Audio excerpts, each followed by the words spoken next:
Welcome to Disciple Dojo. In this episode, we're going to be reviewing what is now called the Life with God Study Bible, but originally it was called the Renovare Spiritual Formation Study Bible. In 2009, they switched it up and gave it the new name. This is the original edition. I don't have the updated Life with God version, but from what I know, the contents are basically the same, if not identical. So we're going to take a look at this one. I'm going to give you some thoughts, and this will help you figure out if this is something that you would be interested in or not. If you appreciate these Bible reviews, we would love for you to click that subscribe button. And when you do, enable notifications. Just tap the little bell. That lets you know when we have stuff coming out here at Disciple Dojo. It also lets YouTube know, hey, we like Disciple Dojo and we want to see more of it. So go ahead and do that if you haven't already. It's quick, it's painless, really helps us out. Okay, let's look at the Spiritual Formation Bible, aka the Life with God Bible from Renovare.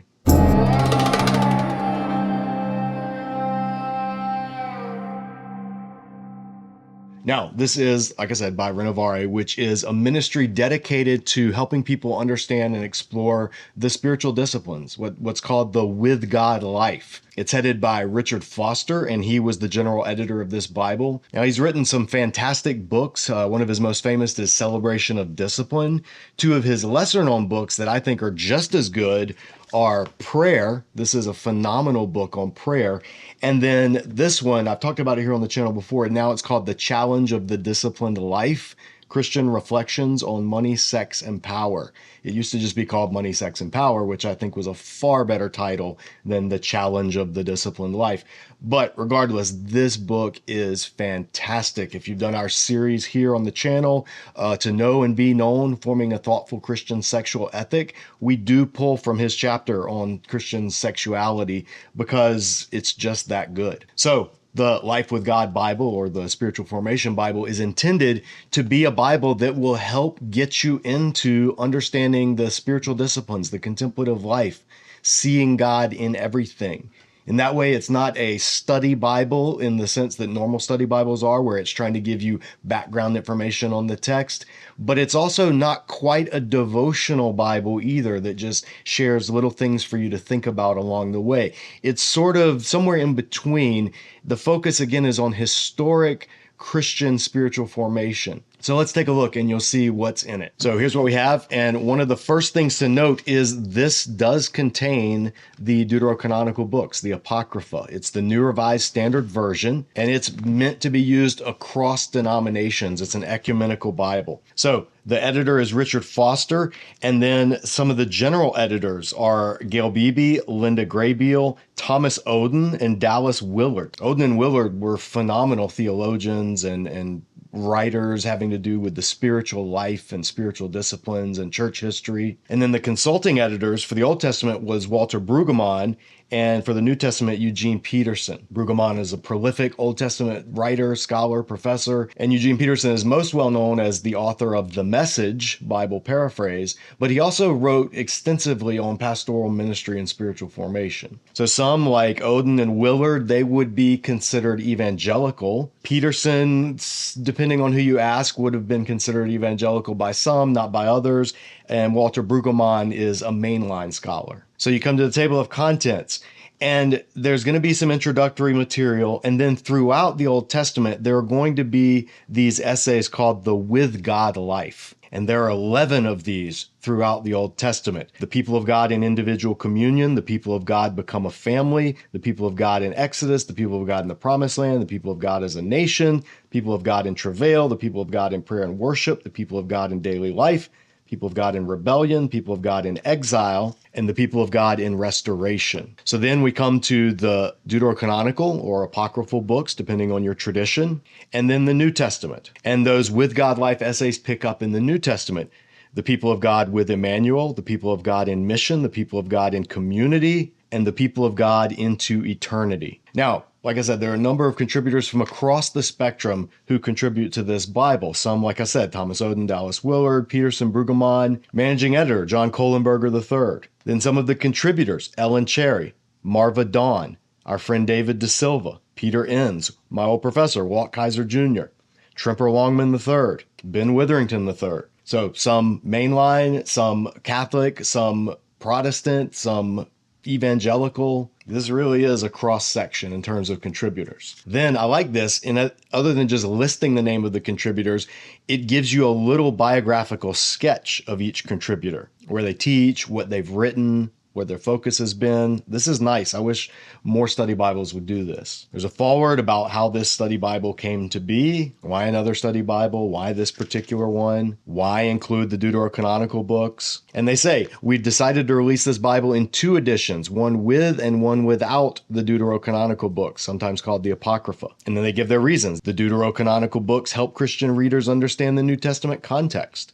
the context of Jesus' ministry, as well as of the writers of the New Testament books. Most of the church throughout most of its history has included the Deuterocanonical books as part of the Bible. The Eastern Orthodox Bible, the Greek Bible, the Slavonic Bible, the Anglican Bible, and the Roman Catholic Bible all include the Deuterocanonical books. Plus, while not viewing them as scripture, early Protestant Bibles, Luther's translation, the Great Bible of 1539, the Geneva Bible of 1560, which was supported by John Calvin and John Knox, the Bishop's Bible of 1568, and the King James Bible of 1611 included the Deuterocanonical books, or Apocrypha, as something of an appendix. And so they say, throughout the ages, many questions have persisted about the value of the Deuterocanonical books. Even those groups in our time who include and use the Deuterocanonicals do not give them the same authority as the primary canon. And we, the general editors of the Renovare Spiritual Formation Bible, would not want to accord these books the same authority as revealed scripture.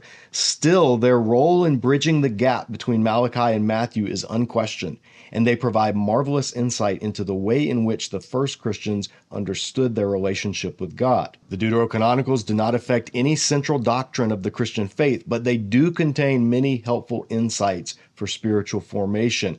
For this reason alone, they are worth reading and can function for us today in much the same way that good sermons and devotional writings do. So after that, we have the note to the reader, and this is from the New Revised Standard Version. Then a general introduction to this Bible, the with God life, catching the vision. And so they talk about, how a lot of people own a number of study Bibles. I mean, they say the average Bible consumer, publishing research tells us, owns 9 Bibles and is looking for more. Now, if the popularity of our Bible reviews here on Disciple Dojo's channel are any indication, this is on the low end, if anything. So people have access to a lot of Bibles, but there's still this desire for more. And so the publishers of this say, and that's what this is intended to do, is to give that more, that spiritual formation depth, the reality of life with God, that Bibles which are focused more on study or academic background context may not be able to provide. And this Bible wants to focus on what they call life with God, the Emmanuel principle. And Emmanuel just means with us is God, or God with us. So they say, accordingly, the various introductions, essays, and notes that accompany the text in this Bible all have as their primary aim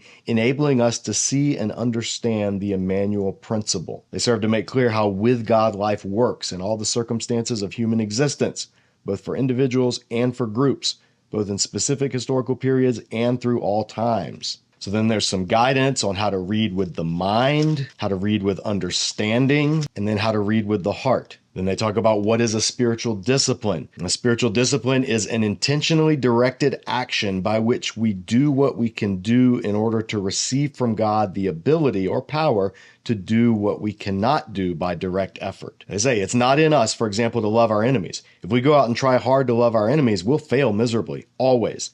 This strength, this power to love our enemies, that is to genuinely and unconditionally love those who curse us and spitefully use us, is simply not within our natural abilities. We cannot do it by ourselves, ever. But this fact of life does not mean that we do nothing. Far from it.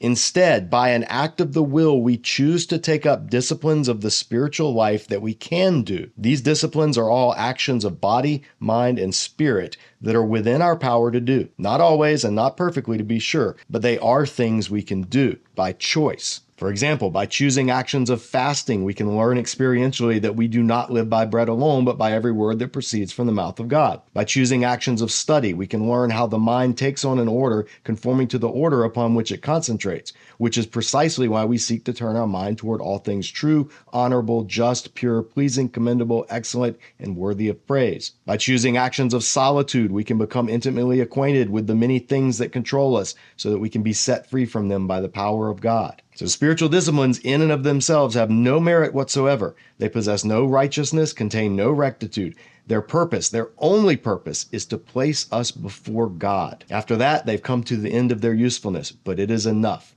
Then the grace of God steps in, takes this simple offering of ourselves, and creates out of it the kind of person who embodies the goodness of God. Indeed, a person who can come to the place of truly loving even enemies. So this is what the spiritual disciplines are. This is what spiritual formation is. It's not about making yourself better, pulling yourself by your spiritual bootstraps or anything like that. It's about intentionally practicing things that put you in reliance upon God and upon his word. So then there's a section that's a panoramic view of God's purpose in history. And it has this diagram saying that, from eternity, you have God in eternal Trinity in relationship. And then throughout Scripture, God starts with individuals. He builds an ethnic community, which in the Old Testament would be Israel. And I would quibble with this, calling it an ethnic community. I think it was a covenant community because Israel was always multi-ethnic, but a particular community. And that ultimately leads in the New Testament to an all-inclusive community, which then into eternity are the people of God existing forever. So it's sort of following this big narrative of Scripture in this looping spiral from eternity to eternity, only gathering up this people of God in himself. So then there's a brief overview of the Emmanuel principle, the with God life. And then these stages that those different essays cover throughout the text are listed, the scriptures that they accompany, God's action in that particular stage, and then human reaction. Then it tells you the type of mediation, the locus or the place where it's mediated, the social context, the central individuals in each section, and then the key spiritual disciplines that each of these experiences is supposed to bring out. And then we come to the Old Testament. So there's this first essay, and this is what they look like, the with God life, the people of God in individual communion. It tells you which scriptures are focused on that, a brief overview, and then it expands on this particular section of scripture. There are about 3 or 4 pages. Then right after that comes the next one, Genesis 12 through 50, the people of God become a family. Same thing, 3 or 4 pages. And then we come to the introduction of the book of Genesis. It's about a 4-page introduction. It breaks Genesis into its 2 sections, 1 through 11, 12 through 50. It focuses on the story, the narrative, the spiritual message, not the historical background or the scientific concordism or anything like that. And then you come to the text. All of the notes are geared towards giving spiritual insight, not giving background details. So just by way of example, the study note on 1:5, there was evening and there was morning, says the rhythm set by the first day of creation sounds like a solemn, majestic, processional hymn of worship, with a repeated pattern attesting to the beauty of God's good order. The initial response to God's creation is praise. Each day begins with evening, followed by morning, a reminder that God has been at work in the dark before the dawn's rays awaken a new creation. The generative activity of God precedes any new day. So that just gives you an idea of the way that these notes attempt to approach the text. They're trying to use specific things in particular passages to point you in the direction of seeing the bigger picture, of seeing life with God in this universe, in community, in our own hearts. Now, throughout, there are some biographical sketches. There's one on Adam and Eve. There's one on Cain and the snare of pride. Each one talks about the particular person and then gives some personal reflections about their character. There's another one on Noah called A Long Obedience. Abraham, sacrificial submission. Lot, divided affections. And then throughout, there are these notes called responding, and they have this little dove over a book graphic. And these are like spiritual discipline exercises you can do to kind of bring the passage to life. So this one on Genesis 18:3 through 7, it's about service. It says, many times we show hospitality only to those we know well or because we want to impress someone. This weekend, invite an acquaintance to your home for a meal at which you prepare and serve the best food you can afford. Monitor your reactions as a person you barely know enjoys your hospitality. What did you learn?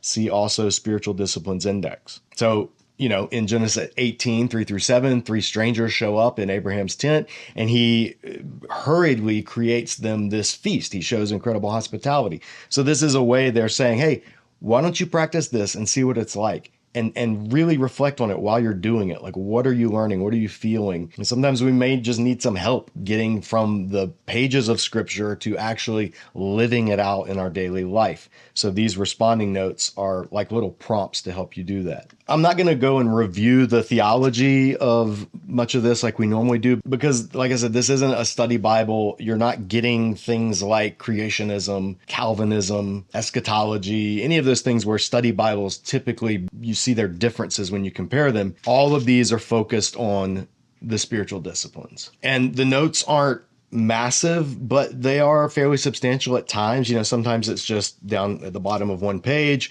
Sometimes there's a good chunk.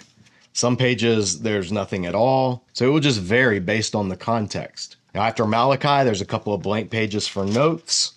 Then you come to the Deuterocanonical books, the Apocrypha. And this is an extensive collection of the Apocrypha. So it's not just the Roman Catholic books, but also the books that are recognized by the Eastern Orthodox Church and in the ones that are in Slavonic Bibles. And it even includes 2nd Esdras and 4th Maccabees, which aren't included in all apocryphal collections. There are book introductions to each book of the Apocrypha, and the same as with the other books. There are annotations that kind of explain the background or some of the spiritual significance. There are the responding prompts, and it includes even 4th Maccabees with introduction written by our friend David de Silva. Then after the apocryphal section, again, there are some pages for notes. Then we come to the New Testament, picking up on these essays, the with God life, the people of God with Emmanuel, and that covers Matthew, Mark, Luke, and John, and then introduction to Matthew. Now, this will be a New Testament example, just like we looked at the one note from Genesis, how it handles the creation days. Here is Romans 7. This is a very contentious passage. Christians are divided on it. And there's only one study note on this section of Romans, the I section, Romans 7, 14 through 25. I am of the flesh. It says, there's no use looking for a secret to the spiritual life that exempts us from trouble and conflict, defeat and doubt, despair and inadequacy. If there was ever such a secret, it's odd that it was withheld from Job, David, Jeremiah, Elijah, Paul, and even Jesus. We were at war, verse 23.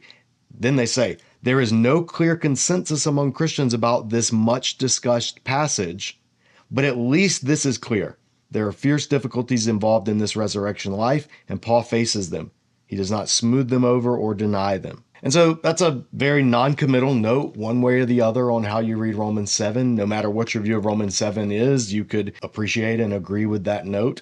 So that just gives you a taste for the kind of commentary you'll find on passages in Scripture where there are differences of opinion. So after Revelation, then, we come to the Spiritual Disciplines Index. They talk about what spiritual disciplines are, why they chose particular ones, and they even say, for further study on disciplines and how they're to be practiced, please see Richard Foster, Celebration of Discipline, and Dallas Willard, The Spirit of the Disciplines. Both of those are excellent books. Then the first section, these are all passages having to do with the with God life, this Emmanuel principle, and it just lists them in canonical order. Then the next one is celebration, all of the passages in canonical order that have to do with utter delight and joy in God, ourselves, creation, our relationship with God, things having to do with God's greatness, beauty, His goodness. Then the discipline of chastity. These are verses that have to do with purposely turning away for a time from dwelling upon or engaging in the sexual dimension of our relationship to others, even our husband or wife,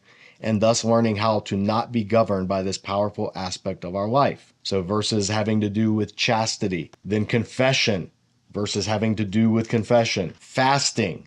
Verses having to do with fasting. Fellowship. Guidance. Meditation, prayer, and obviously prayer is like 4 pages long. Sacrifice, deliberately forsaking the security of satisfying our own needs with our resources in the faith and hope that God will sustain us. So not like offering an actual sacrifice, although in the biblical times that was part of it, but sacrificing things tangibly for the sake of others. Secrecy, like keeping things secret, not broadcasting our deeds for everyone to see. Service, silence. Simplicity or frugality, solitude, study, submission, worship. So all of the things that historically throughout church history have been considered spiritual disciplines, this is sort of giving you here's where you can find those things exemplified throughout Scripture. Then after that, there's the concordance to the NRSV, and it's about 45 pages or so. Then there's an index to the character profiles. Then there's a bibliography if you want to read or study more on spiritual discipline, spirituality. And it's got modern authors like E. Stanley Jones, and it's got ancient authors like St. John of the Cross or Madame Guyon. Then there's a section on suggested ways to use this Bible for spiritual formation. So for one day, if you have a one-day retreat you're doing, here's what you can do. Here's how you can use this Bible. If you have a week-long getaway, if you have a month that you're taking, here's a 3-month way you can use it. And here's a way you can use it over the course of a year. Then at the end, there's a section, what is Renovare? And they say it's from the Latin word meaning to renew. It's an infrachurch movement committed to the renewal of the Church of Jesus Christ in all its multifaceted expressions. And then at the very end, you have maps. These are not full color like you find in a lot of study Bibles. These are black and white maps, and they have a little bit of explanatory information with them. And that's it.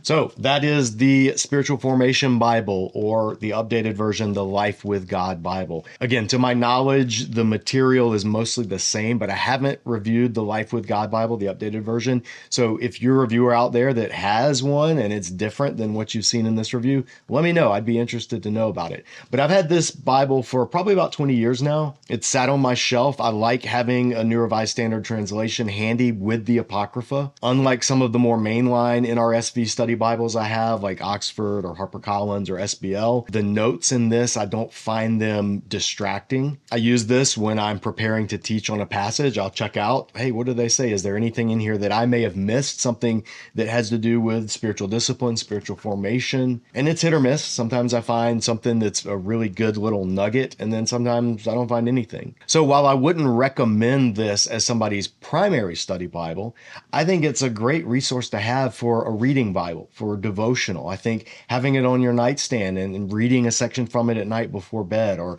if you're an early riser, reading it in the morning and doing your devotional quiet time, if that's your thing, that's the use I would see for it. I think if you're serious about biblical study, you would need more than what you're going to find in here.